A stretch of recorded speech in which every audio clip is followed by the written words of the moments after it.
Oi pessoal, tudo bem? Esse vídeo de hoje fala sobre a aula de centralismo versus federalismo, um tema que pautou o último estudo dirigido que eu passei para vocês. Os textos são do José Murilo de Carvalho, Federalismo e Centralização no Império Brasileiro, História e Argumento, publicado em 98. Tem uma outra versão dele também em espanhol, que inclusive a outra autora cita no seu trabalho. E o outro texto é Elites Regionais e a Construção do Estado Nacional, publicado em 2003, resultado da tese de doutorado da Miriam Downikoff. Vou chamar só de Miriam porque esse nome é foda de gravar. E esse texto, na verdade, é a síntese, né, do trabalho dela de tese de doutoramento. Se não me engano, publicado em 2000, um pouco depois do texto do José Murilo de Carvalho. Esse autor é doutor em ciência política pela Universidade de Stanford, dos Estados Unidos. Ele também tem um pós-doutoramento em História da América Latina. É professor emérito da UFRJ, pesquisador emérito do CNPq, membro da Academia Brasileira de Ciências, da Academia Brasileira de Letras, doutor honoris causa pela UFRJ, também pela Universidade de Coimbra.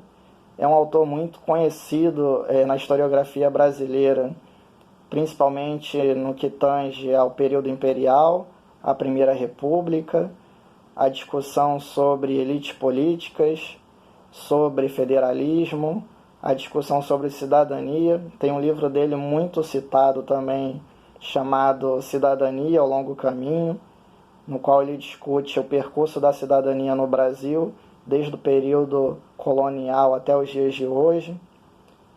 É um autor clássico na historiografia, vale a pena ler os trabalhos dele. A Miriam já é uma autora menos conhecida em comparação a ele. Esse trabalho dela sobre elites regionais e construção do Estado Imperial, eu diria que é o mais conhecido dela. E é interessante porque oferece uma visão um pouco diferente da do José Murilo de Carvalho. Uma visão que ela questiona e que ela inclusive aproxima com a interpretação de um outro autor que a gente vai ver. Bom, no caso do José Murilo de Carvalho, a proposta dele é recuperar a história e o debate político sobre a tensão que caracteriza federalismo e centralização na história brasileira, principalmente no período imperial.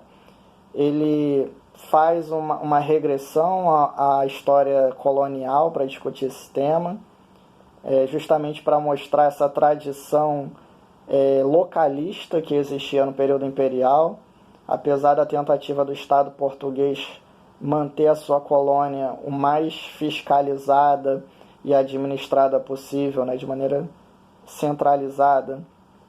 Ele não conseguia. Para o José Murilo de Carvalho não havia condições materiais, logísticas e até mesmo a distância entre metrópole e colônia atrapalhavam essa proposta centralizadora, e daí as elites políticas locais terem experimentado durante todo o período colonial uma tradição de poder local, de autonomia local. Esse é o ponto colocado pelo José Murilo. Então, quando ocorre a independência, as elites entram num certo acordo de que o regime monárquico e constitucional seria o mais viável, o mais interessante para se preservar a unidade territorial brasileira, visto que era um imenso território, né? E que via os exemplos das suas vizinhas ex-colônias espanholas se fragmentando, e aí as elites políticas pensaram, opa, é melhor a gente adotar um modelo monárquico centrado na figura do imperador para que a gente consiga manter esse grande território unido e principalmente mantenha também preservada a ordem escravista. O problema que se colocava nesse momento era justamente o grau de autonomia que essas elites regionais teriam ou não, né? Haja vistas que elas estavam já acostumadas a uma experiência de autonomia local ou regional. E aí ocorrem diversos conflitos, ocorrem revoltas antes e após a independência, no sentido de questionar a centralização política em torno da coroa e da elite carioca. Centralização essa que, pelos autores da época, era caracterizada como despotismo, como tirania, como um exercício ilegítimo do poder político. Então ocorrem diversas revoltas. E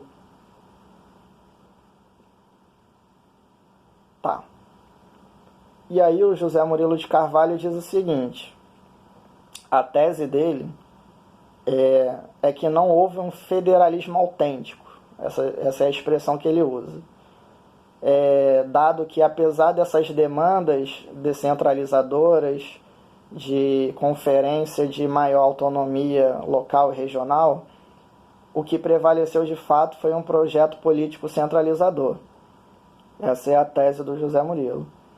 E aí como que ele busca evidências dessa predominância de um projeto centralizador? Ele busca essas evidências no plano político, com a preservação do poder moderador, no plano administrativo, com a centralização da justiça, na autoridade do ministro da Justiça, e a concentração do número total de funcionários públicos no Rio de Janeiro, e também em termos econômicos, com a concentração das receitas públicas no Rio de Janeiro.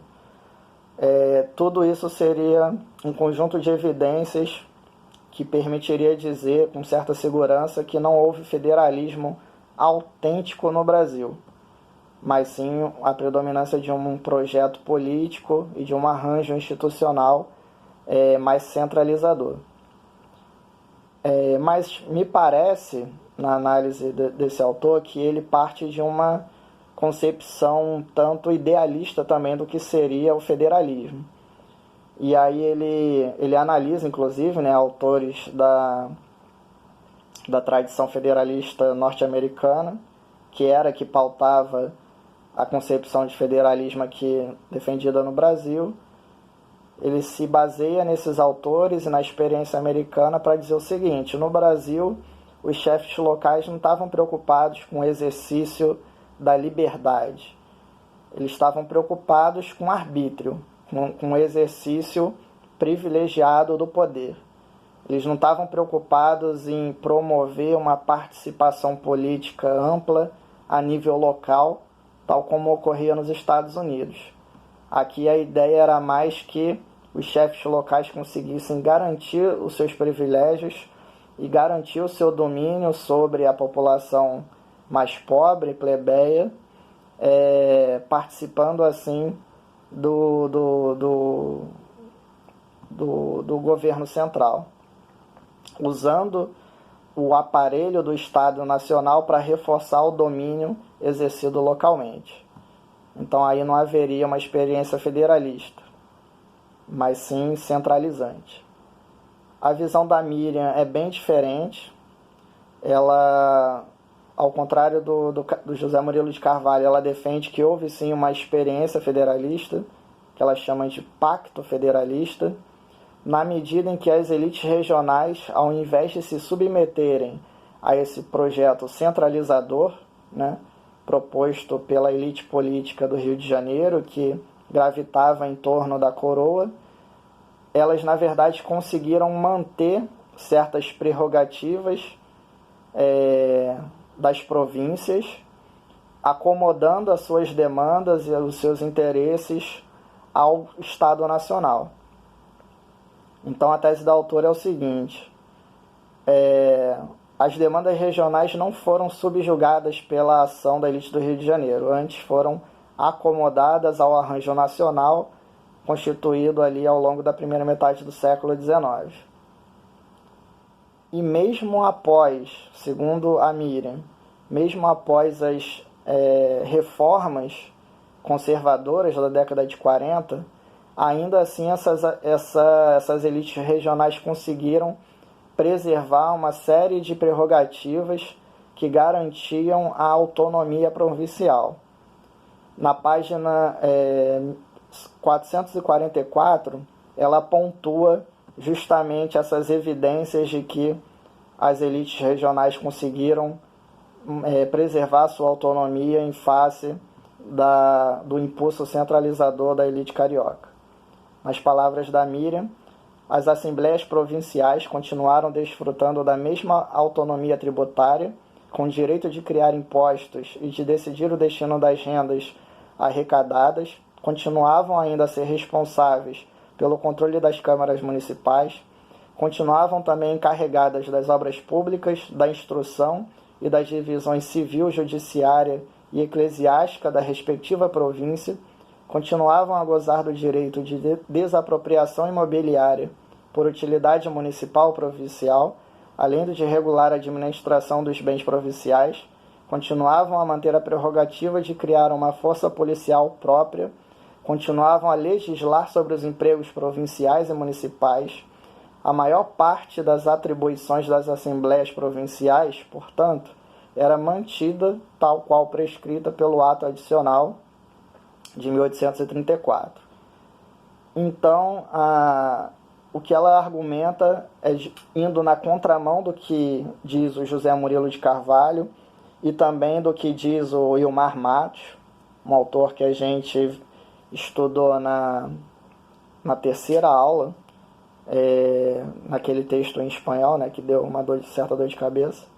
Indo na contramão desses autores, ela argumenta justamente que, longe de serem marginalizadas pela elite carioca, saquarema, as elites regionais elas conseguiram acomodar suas demandas ao escopo nacional, vinculando as suas demandas, os seus interesses, as suas questões ao projeto de construção do Estado Nacional, sob um pacto federalista que reconhecia a unidade territorial, ao mesmo tempo que garantia a autonomia das províncias, para tratar de seus respectivos problemas e demandas.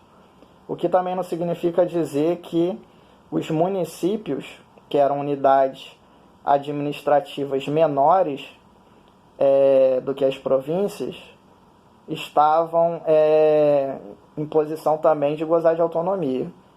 Isso é algo que a Miriam também destaca.